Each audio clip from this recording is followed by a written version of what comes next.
Halo teman-teman, kembali lagi di Tim Zack bersama gue Saki. Kali ini gue bakal melanjutkan Marvel Rise of Ultraman isu kedua. Buat kalian yang belum baca isu pertama, silakan baca atau lihat aja video gue sebelumnya. So, jangan lupa like, share, subscribe, dan tanpa basa-basi seperti biasa, so langsung saja. Panel dimulai dengan Hayata yang berbicara dengan alien yang ia sentuh. Kau ketakutan, Shin Hayata? Mereka menelusuri masa lalu dari Hayata bersama Fuji yang dikejar oleh Kaiju Aboras, kaiju yang juga sempat muncul di seri Ultraman. Hayata dan Fuji sangat terpojok dan hampir menjadi korban, namun diselamatkan oleh Muramatsu. Hayata kemudian bertanya siapa alien tersebut, namun dibalas dengan, "Kau tahu siapa aku?" Hayata kemudian sadar bahwa alien tersebut adalah alien yang ia tembak. Dan sekarang mereka berdua sekarat. Fuji terlihat sedih dan kemudian menyalahkan Muramatsu tentang apa yang terjadi pada Hayata. Fuji juga kehilangan kesabarannya karena sudah 19 jam mereka tidak memiliki progres apa-apa untuk menyelamatkan Hayata. Dan untuk menebus kesalahannya, Muramatsu membantu Fuji untuk menyelidiki tentang alien tersebut. Hayata terus-terusan menghabiskan waktunya dengan melihat memori lamanya. Sang alien kemudian mengambil alih memorinya. Hayata mengira tubuhnya diambil alih sepenuhnya, namun ternyata tidak. Sang alien kemudian memberitahu bahwa mereka bisa menyatu, dan itu merupakan kekuatan khusus milik ras alien tersebut. Ia juga bercerita bahwa awalnya ini hanya misi biasa, namun ia tertembak dan membuat dirinya harus memiliki host atau inang. Kita kemudian diperlihatkan siluet dari tempat tinggal dan saudara alien tersebut, yang tentu saja itu adalah siluet Sang Ultra dan Ultra Kyodai, Ultraman, Ultraman Taro, dan Ultraman X. Geser ke panel berikutnya, Fuji bersama Muramatsu yang pergi menuju suatu tempat, di mana menurut Fuji terdapat banyak sekali energi di area yang mereka datangi. Mereka kemudian dicegat oleh agen Kataoka, dan Muramatsu berdalih mereka dikirim untuk memeriksa senjata. Namun mereka membutuhkan password untuk masuk ke area tersebut. Tidak mendapatkan solusi, Muramatsu kemudian mengheadbutt Kataoka hingga tak sadarkan diri.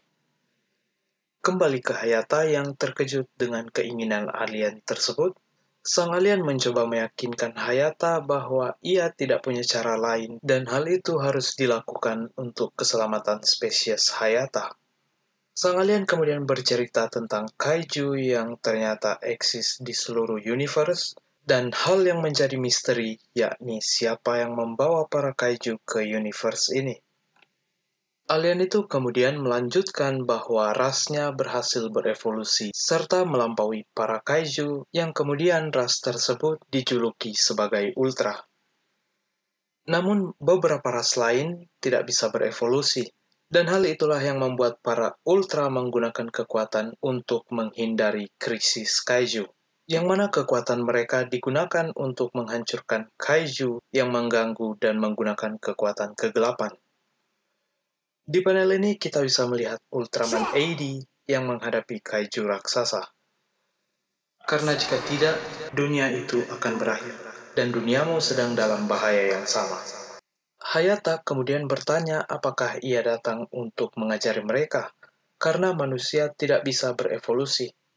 Ultra tersebut kemudian menceritakan tujuan awalnya, yakni untuk mencari saudaranya yang hilang dan diperkirakan dibunuh oleh manusia. Kita kemudian diperlihatkan Dan Moroboshi dan saudara dari Ultra tersebut. Mereka berdua terlibat di kejadian 1966, dan Hayata berpikir saudara Sang Ultra membunuh Horoboshi, sedangkan Sang Ultra sebaliknya. Tentu saja di seri aslinya, kita mengetahui Ultra tersebut adalah Dan Moroboshi sendiri, yakni Ultra 7. Lanjut, Hayata berkata Sang Ultra salah. Menurutnya USP bekerja mengatasi kaiju dengan baik. Namun para Ultra memiliki teknologi yang lebih maju dan bisa memprediksi hal tersebut. Fuji dan Muramatsu melihat weapon besar dengan teknologi alien yang digunakan untuk menembak objek yang tidak diketahui. Mereka kemudian menyelidiki tempat yang lain yang mirip tempat tersebut dan terdapat di luar kota. Namun mereka diketahui oleh pesawat USP. Terjadi sedikit kejar-kejaran, namun Muramatsu rela menjadi umpan agar Fuji sampai di tempat tujuan mereka.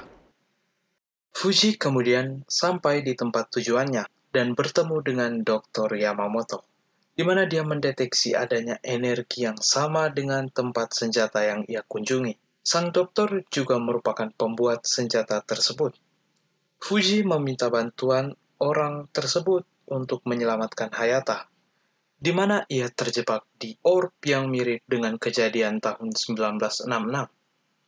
Yamamoto kemudian menyuruh Fuji masuk kapal angkasa lain, kapal angkasa kedua. Bayangkan saja, kejahatan apa yang akan kalian perbuat kali ini. Perkataan tersebut kemudian dilanjutkan dengan kemunculan suara monster di dekat mereka. Hayata melihat pemikiran Sang Ultra dan melihat kemungkinan untuk membantu manusia. Dia kemudian berkata, "Jika kita harus bersatu, biarkan aku yang melakukannya. Tapi tuntunlah aku, agar aku bisa menjadi contoh yang lain." "Kau tahu apa yang harus kau lakukan, Shin Hayata?" kata Sang Ultra. Ultra tersebut kemudian menjelaskan bahwa banyak sekali yang harus ia lakukan. Hayata berkata bahwa ia tidak mengerti, namun ia bisa melakukannya. Sang Ultra bisa melihatnya. "Aku sangat jauh dari sempurna, tapi aku bisa melakukan ini. Kita bisa melakukan ini, jika kau beri kesempatan." Ultra tersebut kemudian memberikan beta kapsul pada Hayata, yang mana tentu saja merupakan transformasi item di serinya. "Kuharap kau siap, Shin Hayata. Takdirmu, takdirku, dan takdir dunia ini ada di tanganmu. Sebagaimana Ultra dan manusia menjadi satu." Yap, itu dia Rise of Ultraman isu kedua, di mana kita melihat Ultraman dan Hayata yang akhirnya bergabung, seperti yang ia lakukan di serinya. Semoga kalian enjoy dengan bagaimana gua nge-review komik ini. Kalau kalian punya ide superhero atau tokusatsu ataupun komik juga, apa aja saran kalian yang pengen gua bahas, tulis saja di kolom komentar bawah. Dan seperti biasa, comment, like, share, and subscribe. Zaki dari Tim Zek. And until next time, bye.